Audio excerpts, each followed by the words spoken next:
Shalom saudara. Shalom. Shalom saudara. Apa kabarnya saudara pada minggu ini? Luar biasa Tuhan Yesus, amin. Amin. Beri tepuk tangan bagi Tuhan dulu dong. Atas kebaikan Tuhan atas kita, amin. Amin. Amin. Yuk, mari kita bersatu hati, kita berdoa, kita meminta pertolongan kepada Tuhan, kita meminta kepada Tuhan Yesus. Mari kita bersatu dalam doa. Bapak terima kasih Tuhan Yesus untuk semua kebaikan-Mu hingga hari ini ya Bapak. Kami mengucap syukur untuk semua berkat kasih anugerah-Mu ya Tuhan Yesus. Tuhan Yesus, biar ibadah ini ya Tuhan Yesus, persembahan ini ya Tuhan, persembahan tubuh ini ya Tuhan Yesus, bisa berkenan di hadapan-Mu ya Tuhan Yesus. Tuhan Yesus, biar ibadah ini ya Tuhan bisa mengurapi kami ya Tuhan Yesus, memenuhi kami ya Tuhan Yesus, memulihkan kami ya Bapa. Tuhan Yesus, Engkau hadir di tengah-tengah kami, Engkau selalu berada di tengah kami ya Tuhan Yesus. Terima kasih Tuhan Yesus, terima kasih. Di dalam nama-Mu, haleluya, amin. Mari sama-sama saudara menyembah Tuhan. Berikan pujian dan syukur-Mu kepada Tuhan. Terima kasih ya Bapa.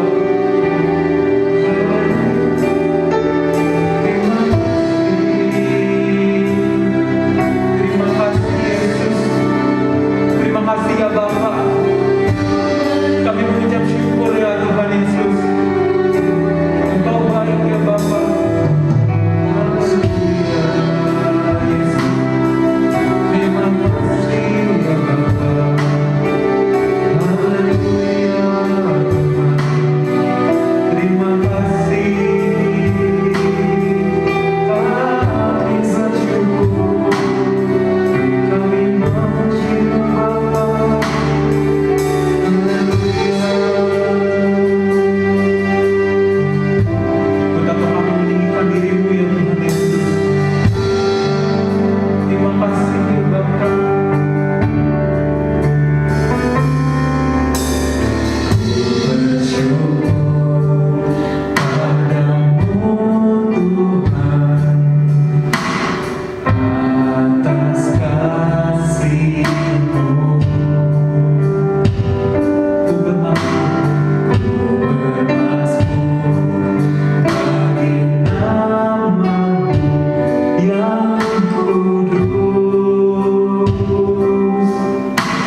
menyembahmu lebih dalam lagi ya Bapak. Setiap kita yang diberkati sama-sama kita katakan amin. Beri tepuk tangan bagi Tuhan Yesus. Shalom saudara. Shalom. Apa kabarnya saudara? Luar biasa Tuhan Yesus. Amin. Amin. Saya mau lihat nih wajah-wajah, walaupun saya nggak melihat saudara, tapi saya yakin, saya punya iman, saya bisa lihat saudara punya sukacita di dalam wajah saudara. Amin. Amin. Beri tepuk tangan bagi Tuhan Yesus. Yeay.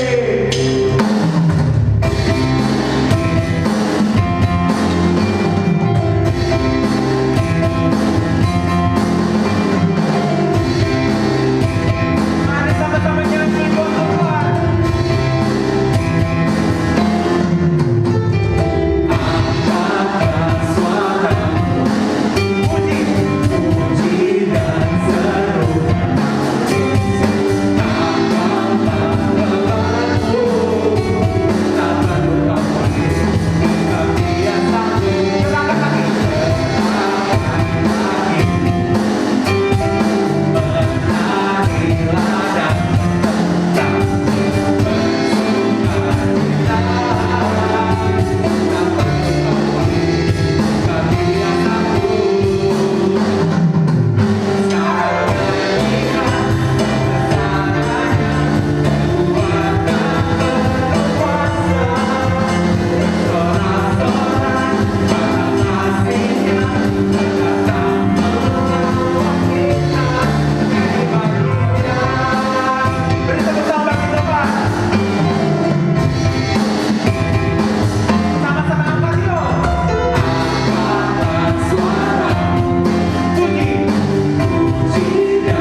Sama-sama saudara, mari kita menyembah Tuhan lebih dalam lagi.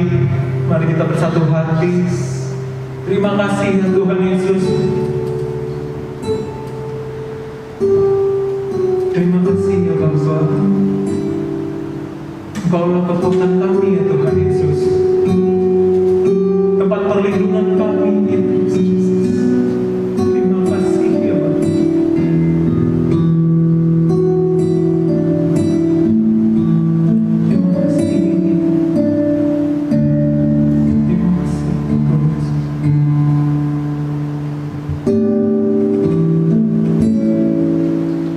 Engkaulah kekuatanku.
Kaulah kekuatanku,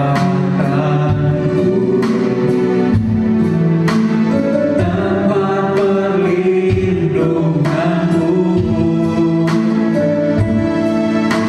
saat badai menerpa. Aku tak akan goyah, aku tak akan goyah sepanjang aku. Mari sama-sama saudara, mari sama-sama katakan, sejauh langit dari bumi, begitu besarnya kasih-Mu, penuhi hati kami yang rindu menyembah-Mu.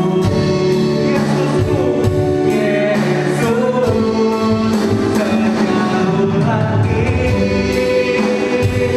dari bumi, begitu besarnya kasih-Mu. Kaulah Tuhan, kekuatanku, sukacitaku.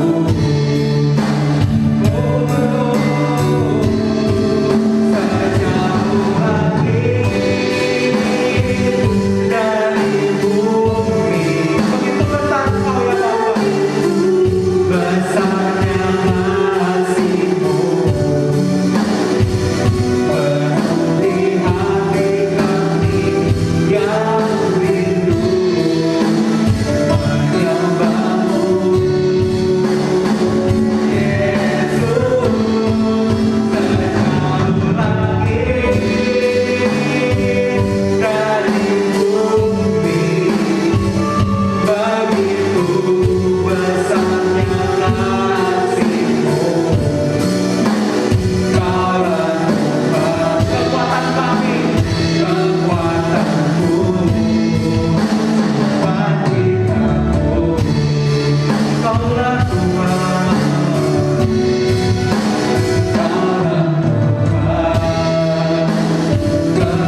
kekuatanku, sukacitaku.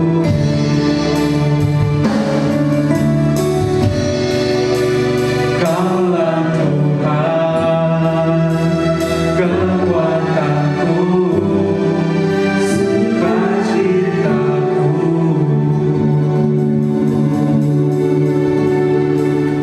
Ya, Shalom, saudara-saudara terkasih dalam Kristus Tuhan.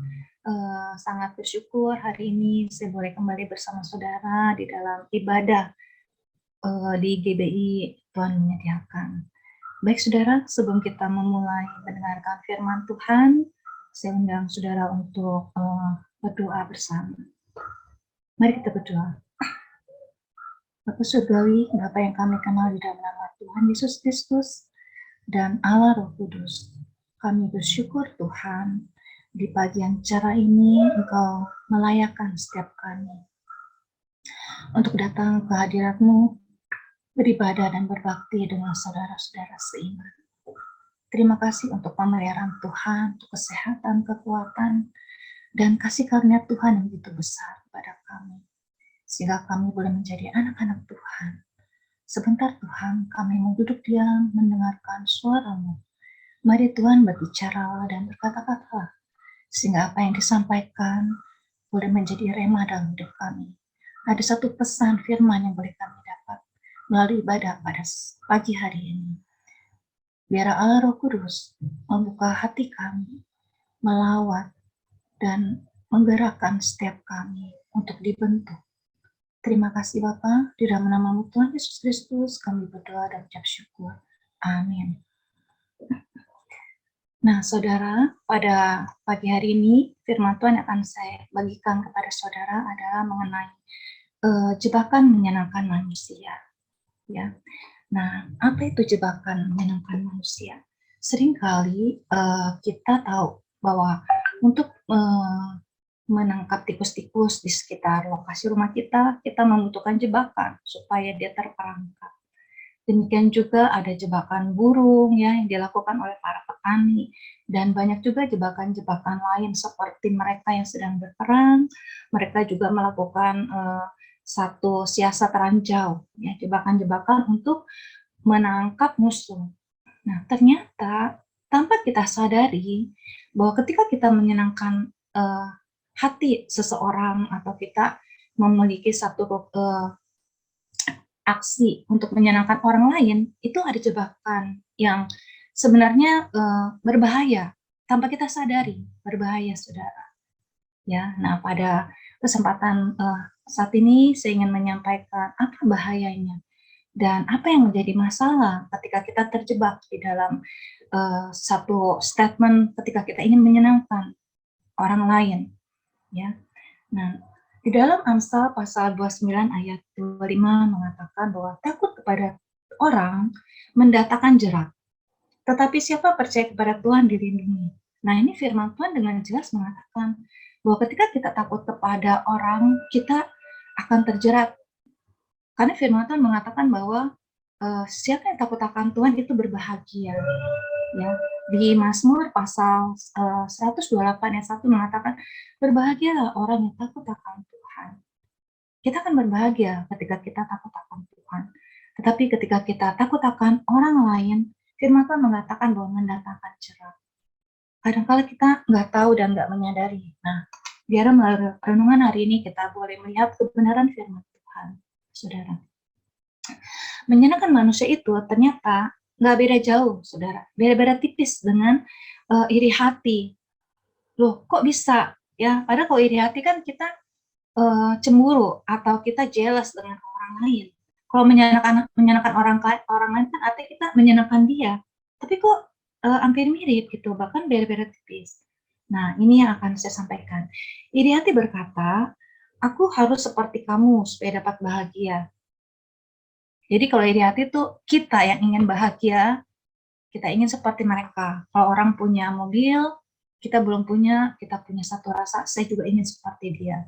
Kalau orang punya barang-barang branded dan kita merasa saya juga mau seperti dia. Sehingga kita ingin menyenangkan hati orang-orang, menyenangkan hati kita dengan mengikuti apa yang orang punya. Ya. Nah, tetapi beda dengan menyenangkan manusia. Menyenangkan manusia berkata, aku harus kamu sukai supaya dapat bahagia. Kedua jebakan ini akan menghalangi kita menjalani kehidupan dengan tujuan untuk memuliakan Tuhan. Karena masing-masing sama-sama untuk menyenangkan diri dan menyenangkan orang lain. Padahal tujuan hidup kita adalah untuk menyenangkan Tuhan dan memuliakan nama Tuhan. Nah, itulah saudara mengapa tadi saya katakan bahwa menyenangkan manusia beda-beda tipis dengan iri hati. Karena ketika iri hati, kita ingin menyenangkan diri kita. Ingin sama seperti orang dan sama ingin merasakan kebahagiaan orang lain. Tetapi ketika kita menyenangkan orang lain, kita ingin kita disukai orang lain.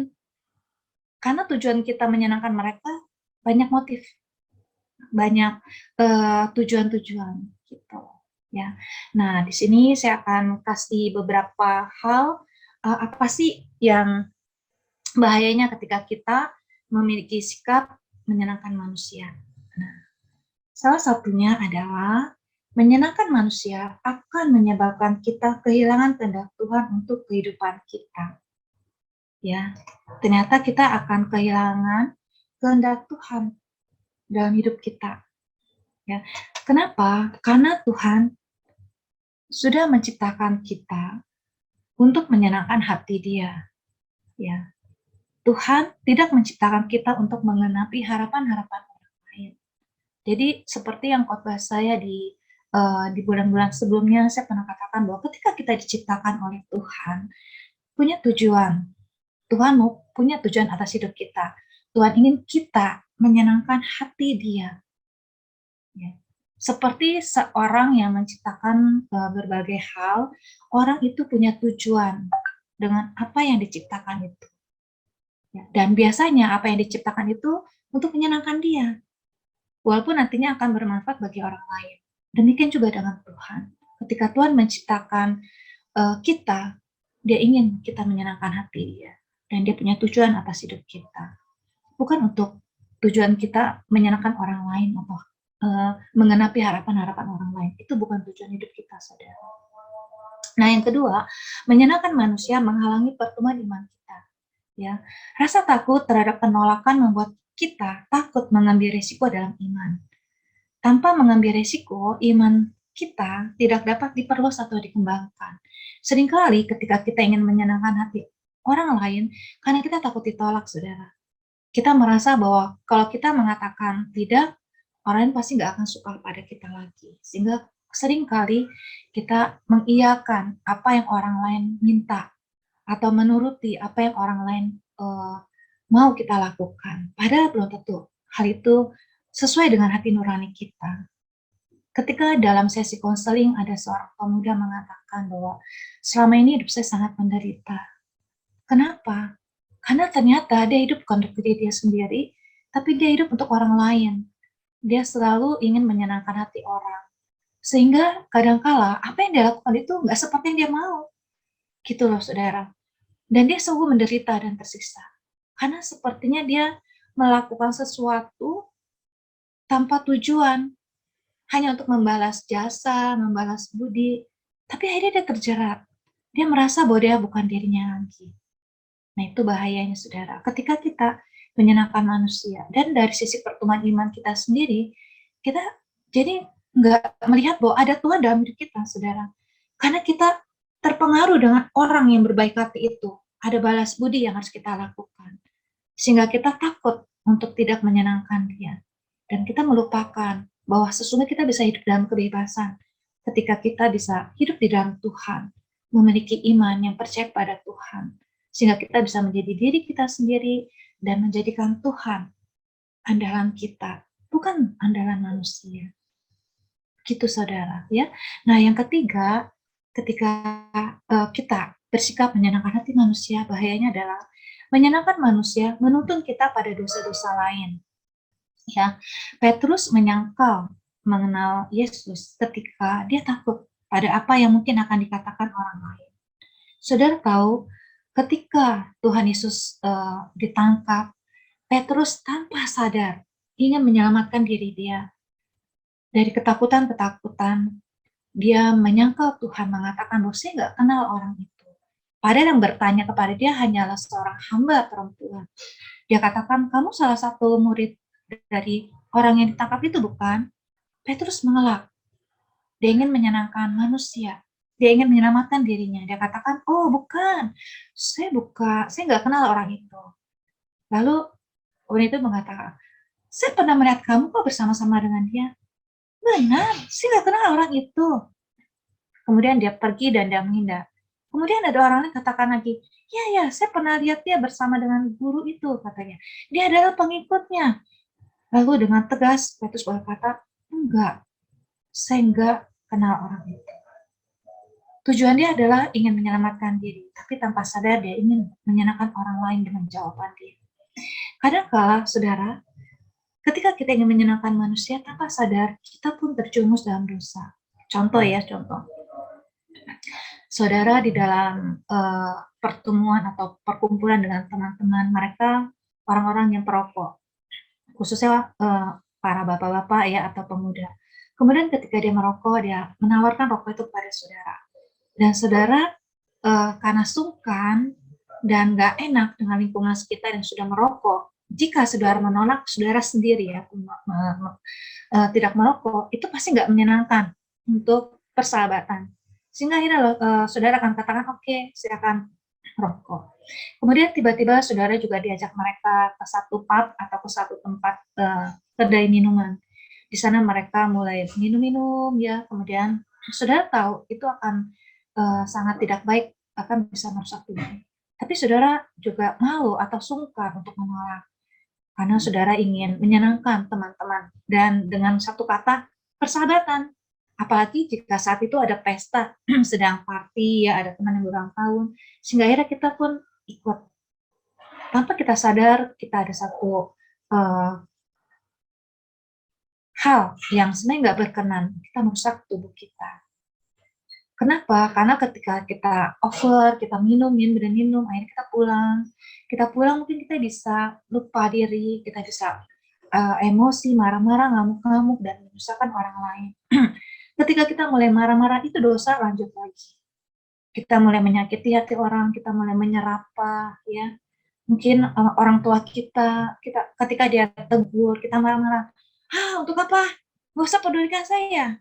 Toh ini hanya sekali kok, gitu. Udah jangan bawel lah, jangan ribut dan sebagainya. Atau mungkin dia istri kita nggak suka dengan dia berisik, kemudian kita kalau temperamental, emosi kita keluar, kita marah-marah, dan itu dosa-dosa dan dosa lagi. Itu baru hal kecil, saudara. Bagaimana dengan hal menyenangkan manusia yang menimbulkan dosa lagi ketika kita dalam pekerjaan? Ketika kita di pekerjaan menuntut untuk melakukan sesuatu hal yang nggak berkenan bagi Tuhan, kita lakukan karena kita ingin menyenangkan bos kita. Tapi seringkali ketika kita sudah masuk di dalam hal itu, pekerjaan itu nggak hanya sekali kita lakukan, itu akan terulang dan terulang. Tanpa kita sadar, kita sudah masuk dalam dosa itu dan berulang-ulang. Ketika kita ingin melepaskannya, kita berpikir 2 kali, 3 kali. Karena untuk melepaskan diri dari pekerjaan yang nggak sesuai dengan yang Tuhan perkenan, itu ada beberapa resiko yang harus kita ambil. Apakah kita akan kehilangan pekerjaan, kehilangan income, bagaimana dengan anak istri kita? Atau kalau kita masih anak muda, bagaimana dengan orang tua kita? Bukankah mereka akan marah-marah ketika kita nggak ada pekerjaan lagi, apalagi di zaman pandemi saat ini, saudara. Tetapi inilah, ya, jika kita terus-menerus ingin menyenangkan manusia, kita akan terjerat di dalam. Sehingga di poin yang tadi, di poin yang kedua tadi, ketika kita menyenangkan hati orang, iman kita nggak akan bertumbuh. Kita harus melepaskan diri dari semua itu. Nah, saudara, yang keempat adalah ketika kita ingin menyenangkan hati manusia, ternyata ada bahayanya, yaitu ketika kita ingin menyenangkan hati manusia, ada bahaya-bahaya yang menjerat kita, saudara. Nggak hanya untuk diri kita, tapi juga untuk orang lain di sekitar kita. Ya, saudara. Nah, apa yang terjadi ketika kita terus-menerus menjalankan sikap menyenangkan manusia? Yang keempat, menyenangkan manusia menimbulkan kemunafikan. Tak sadar atau tidak sadar, ketika kita ingin menyenangkan hati orang lain, seringkali kita memakai topeng. Kita menjadi anak yang baik, yang manis di depan orang tua, padahal kita di luaran mungkin kita melakukan hal-hal yang berdosa. Karena kita ingin terlihat baik di depan orang tua kita. Tanpa sadar kita memakai kemunafikan itu dengan topeng. Kemudian ketika kita menjadi seorang aktivis pelayan Tuhan, kita memakai topeng kita seakan-akan kita seorang yang rohani, seorang yang ramah, seorang yang baik, seorang yang taat pada Tuhan. Tapi tanpa sadar, di luar sana banyak hal yang kita lakukan yang gak berkenan bagi Tuhan. Demikian juga di dalam dunia pekerjaan atau di dalam dunia pertemanan. Seringkali kita terlihat manut-manut aja. Seperti konseli yang saya katakan tadi. Di depan orang dia manis, dia manut, karena dia merasa dia nggak mau mengecewakan orang yang sudah berbaik hati, yang dia berhutang budi dengan dia. Tetapi tanpa sadar dia sudah melakukan satu kemunafikan. Dia nggak melakukan apa yang seharusnya dia lakukan. Tapi dia melakukan apa yang sebenarnya dia nggak mau lakukan. Itu namanya munafik, saudara. Ya. Nah, bahaya yang kelima adalah ketika kita menyenangkan manusia, kita membungkamkan pesan kehidupan kita. Tujuan kita diciptakan Tuhan, ada pesan yang paling kita bawakan. Ingat, di dalam Matius pasal yang ke-28 ayat 19-20, amanat Tuhan Yesus sebelum dia meninggalkan dunia ini. Dia katakan, jadikanlah semua bangsa muridku. Baptislah, ya, ajarlah mereka kebenaran-kebenaran firman Tuhan. Nah, bagaimana cara kita bisa membawa orang percaya kepada Tuhan? Kalau hidup kita sendiri munafik. Kalau hidup kita sendiri nggak memiliki integritas. Integritas artinya seperti ini, saudara. Ketika kita katakan A, kita lakukan A. Ketika kita katakan B, kita lakukan B. Ketika kita katakan iya, kita sungguh-sungguh melakukan apa yang kita katakan Y. ketika kita katakan tidak, kita melakukan apa yang benar-benar kita katakan tidak, saya tidak lakukan, itu integritas. Tetapi menyenangkan hati manusia dengan kita bersikap munafik, kita bersikap yang enggak sebenarnya dalam sikap hidup kita, orang lain akan menjadikan kita seperti batu sandungan. Karena kita bukan menjadi seorang Kristen yang benar. Ya, sampai kita bebas dari rasa takut ditolak. Ya, Tuhan tidak dapat memakai kita dengan cara yang mendaki. Kalau kita masih terus mengatakan, saya takut ditolak oleh manusia, kita hidup dalam kemunafikan kita nggak akan bisa dipakai Tuhan, saudara. Karena kita akan menjadi batu sandungan. Orang akan melihat kita berbeda.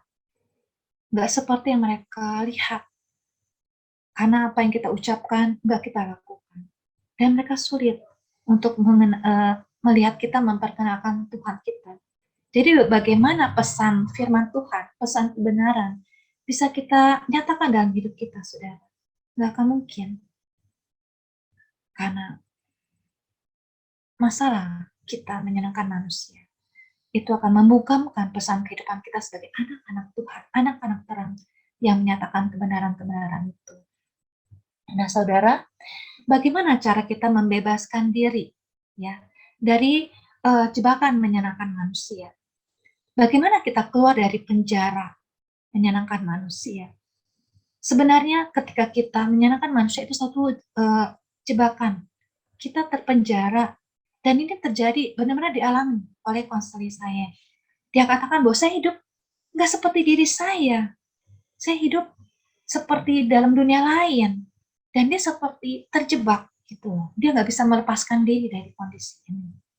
Sehingga ketika dia menjalankan sesi konseling, dia disadarkan betapa hidup itu akan bermakna ketika dia mulai menjadikan Tuhan dia.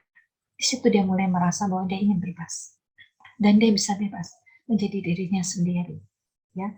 Nah, bagaimana kita keluar dari penjara menyenangkan manusia? Penjara apa, saudara? Penjara mental. Mental ketakutan karena ditolak, ya. Mental karena ingin menyenangkan hati orang lain. Ya, itu adalah mental. Penjara kita, mental kita di penjara, bukan fisik kita.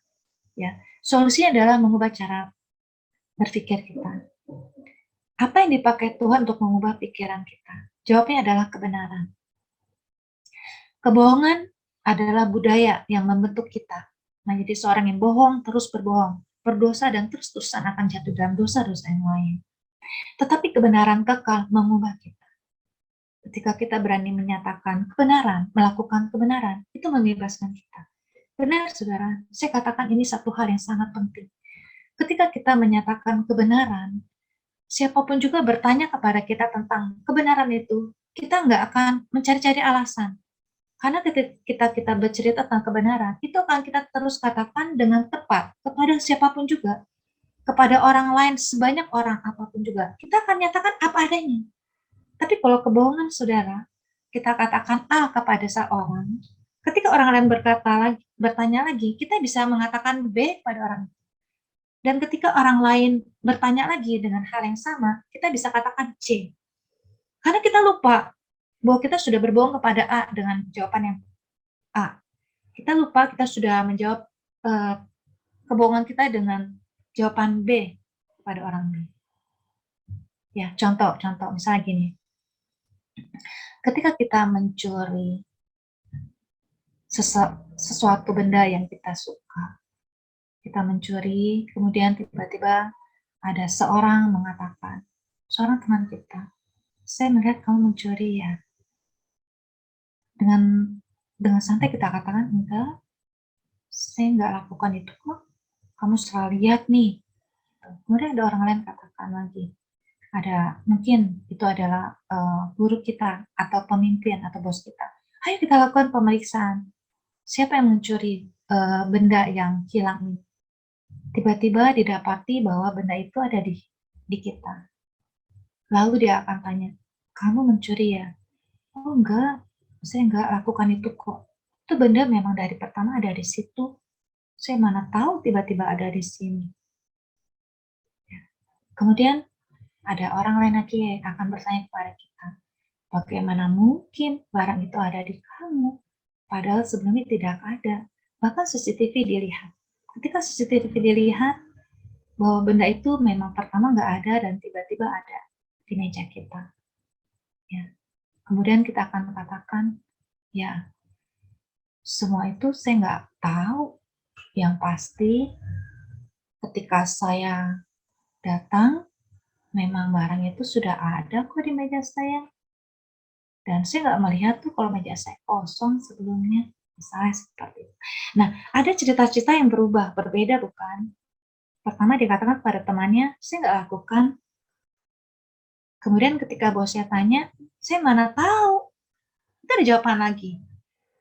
Ya. Kemudian ketika CCTV dilihat bahwa benda itu tadi ada, tadi nggak ada jadi ada. Kemudian dia katakan, memang dia lihat memang nggak ada, tidak, dia lihat memang ada, balik pertama dia nggak ada, nah itu dia mulai berbohong. Ya, padahal memang kebenarannya adalah apa? Pertama CCTV itu melihat bahwa memang nggak ada, tiba-tiba dia letakkan. Karena dia takut.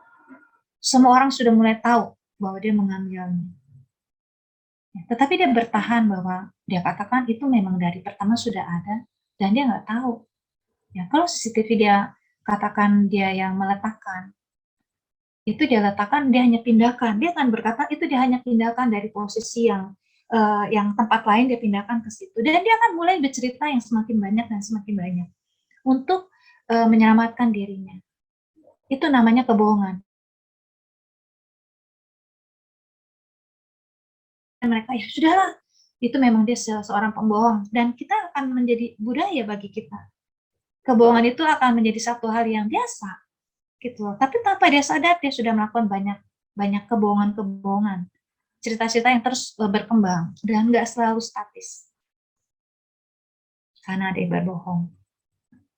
Berbeda kalau dia benar, misalkan gini, memang dia nggak melakukan mencuri itu, dia akan katakan saya nggak mengambil barang itu.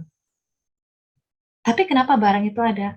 Saya memang tidak tahu barang itu ada. Yang pasti saya tidak mengambilnya. Kemudian kenapa di CCTV dari nggak ada jadi ada? Saya juga tidak tahu kenapa itu bisa ada. Yang pasti saya tidak mengambilnya. Dan dia akan katakan itu terus-menerus, dia akan mengarang-arang. Itu kebenaran.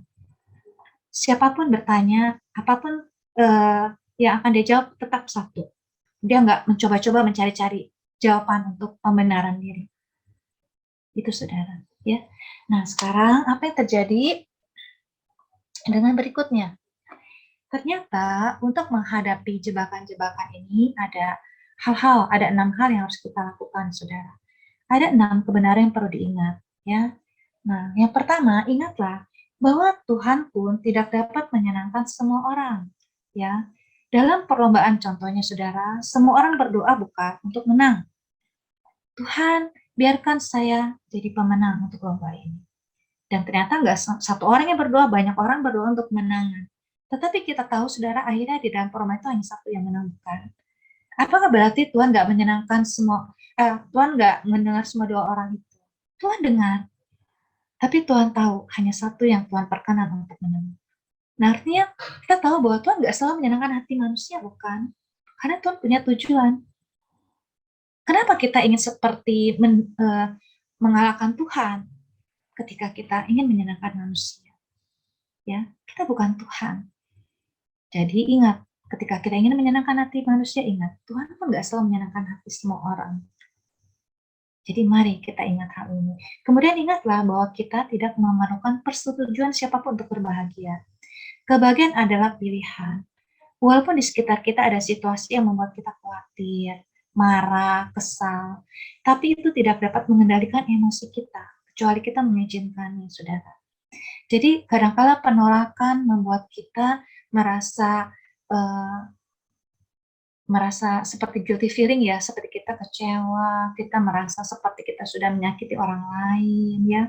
Ketika kita menolak orang untuk melakukan sesuatu yang sebenarnya nggak sesuai dengan kehendak Tuhan, itu biarkan saja, saudara. Karena itu akan menjadikan kita juga nggak bahagia. Ya, mari kita tanamkan kebahagiaan kita dengan menjalankan kebenaran. Ya, hindari perasaan-perasaan merasa bersalah karena nggak melakukan hal yang menyenangkan orang lain, pada kita tahu itu memang salah. Biarkan itu. Kebahagiaan adalah pilihan, saudara. Ya, Jadi mari kita pilih bahagia ketika kita melakukan kehendak Tuhan. Kita hindari emosi-emosi negatif kita ketika kita nggak melakukan atau menolak hal-hal yang menyenangkan manusia, bukan Tuhan. Nah, seperti halnya dengan pandemi, ya. Di sini virus Omikron begitu merajalela, dan kadangkala penyebarannya kadangkala kita nggak bisa kontrol, saudara. Serapi-rapinya kita, sewaspada kita, kadangkala itu kita bisa kena terpapar. Apalagi kalau satu keluarga sudah salah satu anggota keluarga kita kena, itu juga kadangkala tanpa kita bisa kontrol, keluarga yang lain juga bisa terpapar. Nah, kadangkala kita udah protek demikian, tiba-tiba virus itu kena, dan kita menjadi marah, kita menjadi emosi, kita menjadi kecewa dengan keluarga kita. Sudah dibilangin, kenapa kalian nggak menjaga diri? Kenapa kalian nggak protek diri? Kami yang kena, kami sudah jaga. Kita udah isolasi. Dan kalian harusnya juga jaga diri. Tapi ternyata kalian kena. Nah, ketika kita marah, ketika kita jengkel, emosi, itu kita nggak bahagia, saudara. Seharusnya kita tetap katakan, ya sudah, kalau sudah kena, ya sudah, mau diapain. Ayo kita sama-sama jaga diri. Ayo kita sama-sama isolasi. Dan akhirnya kita bisa bahagia, bukan? Itu yang bisa kita lakukan, saudara. Kebahagiaan adalah pilihan. Ya. Jadi mari kita lakukan tindakan-tindakan dalam mengontrol emosi kita, melakukan kebenaran-kebenaran, sehingga kebahagiaan itu bisa kita rasakan. Ya. Nah, yang ketiga, ingatlah bahwa apa yang kelihatannya penting, sekarang sebenarnya hanya bersifat sementara. Menyenangkan manusia adalah cara berpikir jangka pendek, saudara. Ya. Dan manfaatnya tidak panjang. Ketika kita menyenangkan hati manusia dan kita akhirnya terus jatuh di dalam dosa, kita masuk dalam penjara mental kita, itu sifatnya sementara, saudara. Ketika kita berani berbohong untuk pekerjaan kita menyelamatkan pekerjaan kita, suatu waktu kebohongan itu akan terbongkar. Mungkin pimpinan kita akan ditangkap karena korupsi, dan kita pun bisa terjerat, saudara. Banyak pemimpin-pemimpin direksi-direksi yang mereka juga terkena dampak daripada korupsi, karena mereka kompromi dan mereka sepakat dengan owner. Dan itu sifatnya sementara, bukan? Ketika kebenaran terungkap, mereka pun akhirnya terjerat dan dipenjara. Jadi ingat bahwa ketika kita ingin menyenangkan manusia, itu nggak penting, saudara. Itu hanya bersifat sementara. Yang keempat, ingatlah bahwa kita hanya perlu menyenangkan satu pribadi.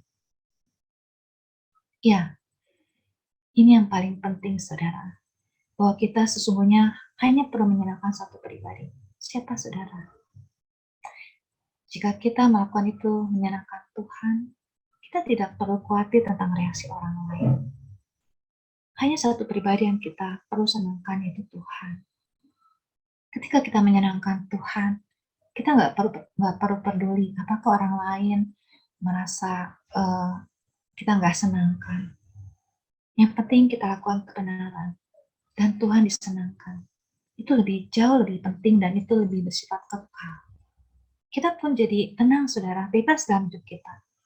Kita nggak ada rasa ketakutan, kita nggak ada rasa hutang budi, balas budi, enggak. Karena yang kita lakukan, kita tahu untuk Sang Pencipta kita. Yang kita lakukan menyenangkan hati Tuhan.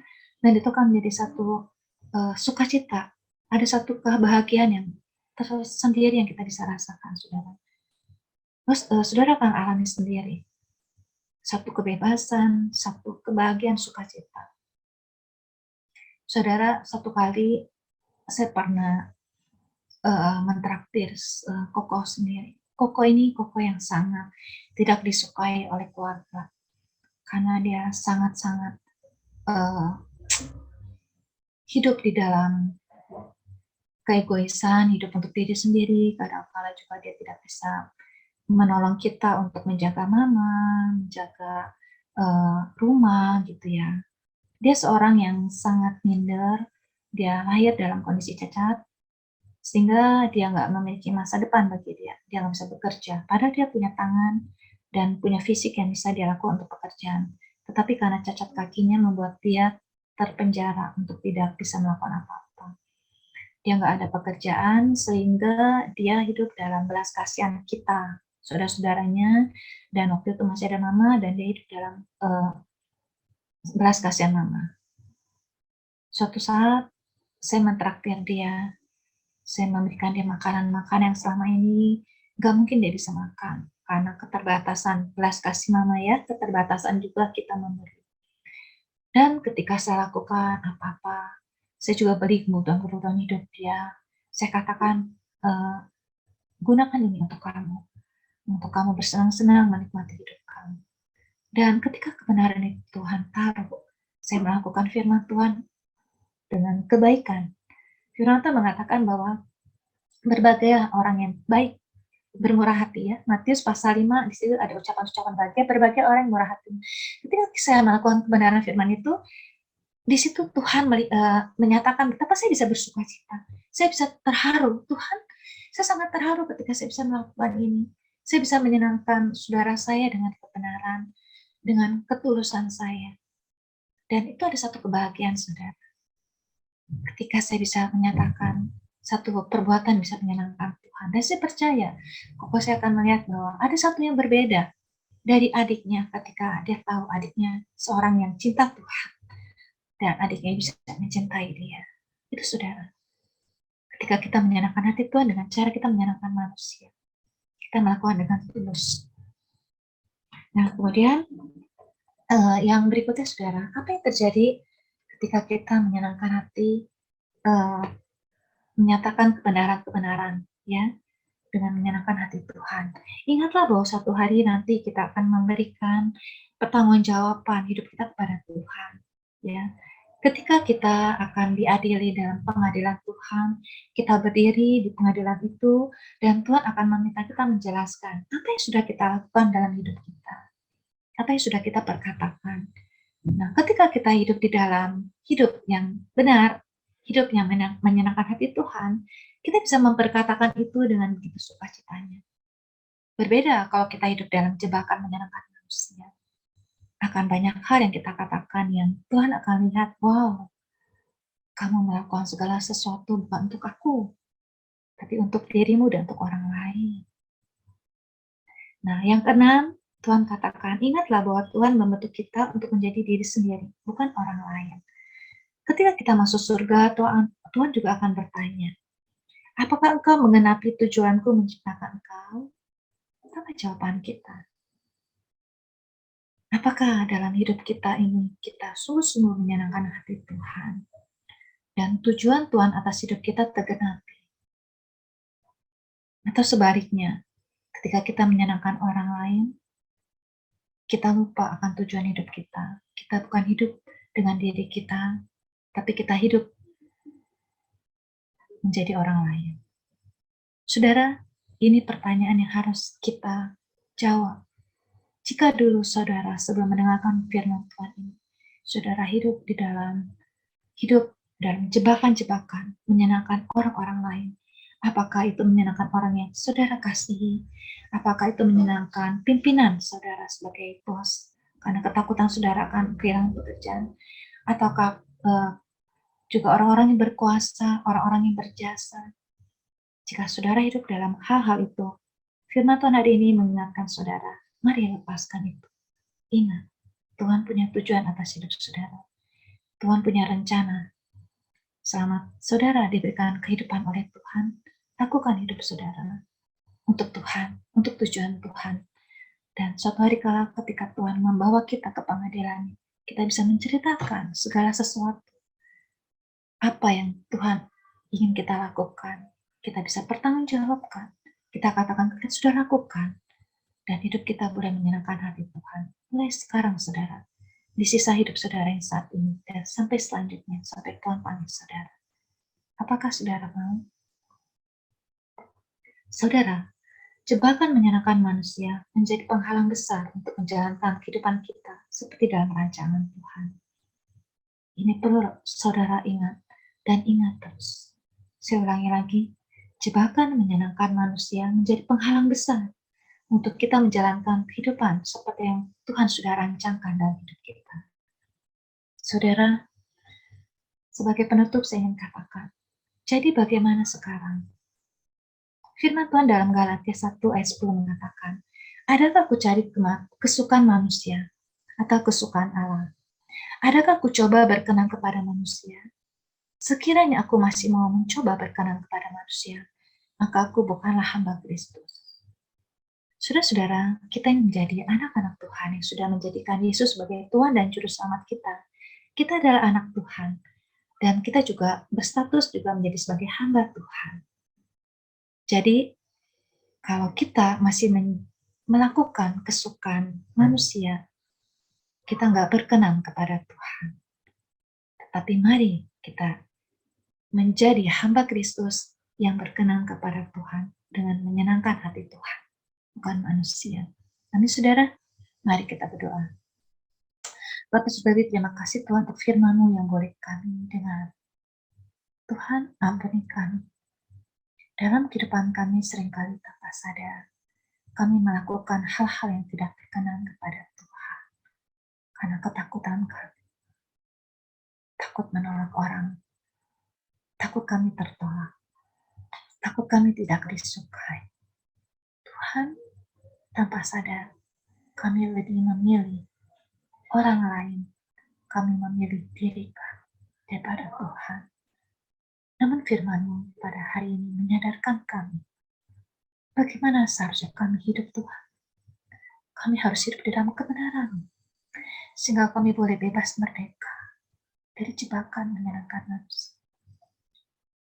Firman-Mu menyadarkan kami Tuhan, untuk kami hidup menyenangkan Engkau, sehingga kami Tuhan boleh menjalani rancangan dan hidup kami. Dan ketika Engkau memanggil kami kembali, kami sudah siap Tuhan dengan cerita hidup kami. Bagaimana hidup kami menyenangkan hati Engkau, bagaimana hidup kami sudah berkenan kepada Engkau. Bagaimana kami menjaga hidup kami untuk bertahan, melakukan apa yang Kau mau. Walaupun ada salib yang kami pikul, walaupun kami harus menyangkal diri, tetapi kami mau tetap ikut Tuhan sampai seumur hidup kami. Biar Tuhan yang menjadi tekad kami. Setelah kami mendengarkan kebenaran firman ini, mulai hari ini sampai selanjutnya, sampai Tuhan memanggil kami, dan Kau dapati kami tetap setia. Terima kasih Bapa, kami serahkan setiap kami ke dalam tangan. Mari Allah Kudus memampukan kami, menolong kami untuk hidup seperti yang Tuhan mau. Dalam nama-Mu Tuhan Yesus kami berdoa dan bersyukur. Amin. Haleluya Yesus Tuhan. Bapak yang baik, Bapak yang kami sembah dalam nama Yesus, kembali kami mengucap syukur dan terima kasih kepada Engkau Tuhan. Di mana pagi hari ini Tuhan, Engkau masih berikan kami kesempatan, kami boleh beribadah kepada Engkau Tuhan, semula karena kasih kemurahan-Mu yang Tuhan berikan bagi setiap kami Tuhan. Terima kasih Bapak yang baik, terima kasih Tuhan Yesus buat kehadiran-Mu di dalam kehidupan kami semua Tuhan, terlebih di dalam ibadah kami pagi hari ini Tuhan. Terima kasih Bapak yang baik, terima kasih Roh Kudus buat kebenaran firman-Mu Tuhan yang memberkati kami pagi hari ini Tuhan. Kami mengucap syukur dan terima kasih di hadapan-Mu, materaikan firman-Mu bagi setiap kami Tuhan. Berkati hamba-Mu Tuhan yang mendapatkan firman-Mu pagi hari ini Tuhan, kami rindu Tuhan Engkau tambah-tambahkan hikmat marifat bahwa daripada Engkau atas hamba-Mu, berkati seluruh kehidupan hamba-Mu Tuhan. Terima kasih Bapa yang baik, terima kasih Roh Kudus, kembali kami serahkan seluruh umat-Mu ke dalam tangan-Mu Tuhan, karena kami percaya Engkau Allah satu-satunya perlindungan yang sesungguhnya bagi setiap umat-Mu Tuhan. Engkau yang memelihara seluruh kehidupan jemaat-Mu Bapa. Kami berdoa Tuhan ke setiap umat yang sakit Tuhan sembuhkan, yang lemah berikan mereka kekuatan Tuhan di dalam permasalahan mereka Tuhan. Engkau yang turut campur tangan Bapa. Terima kasih Bapa yang baik, kami serahkan sepenuhnya umat-Mu ke dalam tangan kuasa-Mu ya Bapa. Terima kasih Roh Kudus buat setiap hamba-hamba-Mu Tuhan yang setia melayani pekerjaan-Mu Tuhan di online ini Tuhan. Engkau memberkati setiap mereka di dalam seluruh aspek kehidupan mereka Bapa. Terima kasih Roh Kudus, terima kasih Tuhan. Kami berdoa bahwa gereja Tuhan menyediakan yang Tuhan percayakan bagi kami Tuhan. Kembali kami serahkan ke dalam tangan-Mu Tuhan, Tuhan. Kami katakan bahwa Engkaulah kepala atas gereja, Tuhan menyediakan. Engkaulah pemimpin atas gereja ini, Engkau ambil semuanya Tuhan. Dalam saat ini Tuhan, Engkau percayakan Tuhan bagi hamba-Mu Yesus Tuhan. Engkau melihat seluruh kelemahan kekurangan hamba-Mu Tuhan, keterbatasan hamba-Mu Tuhan. Tapi kami percaya Bapa, kuasa-Mu Tuhan yang tidak terbatas itu Bapa memperlengkapi Yosua Tuhan, sehingga Yosua Tuhan dapat melanjutkan pekerjaan-Mu yang Tuhan percayakan di gereja TM ini Tuhan, sesuai dengan rencana-Mu Tuhan.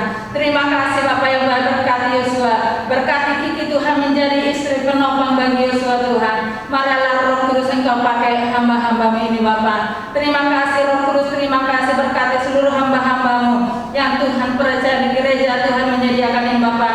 Kami rindu Tuhan Engkau terus persatukan kami di dalam Engkau Tuhan, sehingga kami boleh bergandengan tangan untuk membangun kerajaan-Mu di tempat ini Bapak. Terima kasih Bapak yang baik, terima kasih. Kami berdoa buat bangsa pilihan-Mu, bangsa Israel Bapak. Jadikan setiap mata hati mereka Tuhan, sehingga mereka boleh melihat bahkan mengaku bahwa Yesus dan Mesias mereka cari selama ini Tuhan. Bahkan dari tempat ini Tuhan kami berdoa terus atas bangsa kami, bangsa Indonesia Tuhan, karena kami percaya tidak ada Allah lain yang sanggup memulihkan bangsa ini selain daripada nama Tuhan Yesus. Karena kami percaya di dalam nama Tuhan Yesus adalah kelepasan, di dalam nama Tuhan Yesus ada kebangkitan Tuhan. Oleh karena itu Tuhan, kami percayakan kuasa-Mu Tuhan, bahwa kuasa Allah yang sanggup memulihkan bangsa ini. Berkati pemerintahan kami Bapak, berkati keamanan bangsa kami, berkati ekonomi bangsa kami Tuhan. Terima kasih Bapak yang baik, terima kasih. Berkati BPD, BPH Tuhan, mari Allah Roh Kudus Engkau pakai seluruh hamba-hamba yang Tuhan percayakan di tempat itu Bapak, sehingga Tuhan lewat hamba-hamba ini Bapak, Banten boleh dituai untuk kemuliaan bagi nama-Mu Tuhan. Terima kasih Bapak yang baik, terima kasih Roh Kudus. Inilah doa kami Tuhan, ucapan syukur kami di hadapan-Mu Tuhan, karena kami merasakan kasih setia-Mu yang tidak pernah berkesudahan Bapak. Terima kasih Bapak, terima kasih Tuhan, segala puji syukur, hormat kemuliaan kami kembalikan hanya kepada Bapa di surga.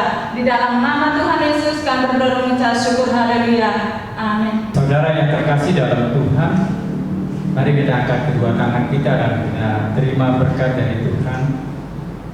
Pulanglah dan terimalah berkat dari Tuhan. Kiranya kasih daripada Allah Bapa dan kasih dari Yesus Kristus dengan Allah Roh Kudus menyertai kau dari sekarang bahkan sampai selama-lamanya, sampai Tuhan Yesus menjemput kita di awan-awan permai. Kita yang sudah menerima berkat dengan iman percaya, kita katakan sama-sama, amin.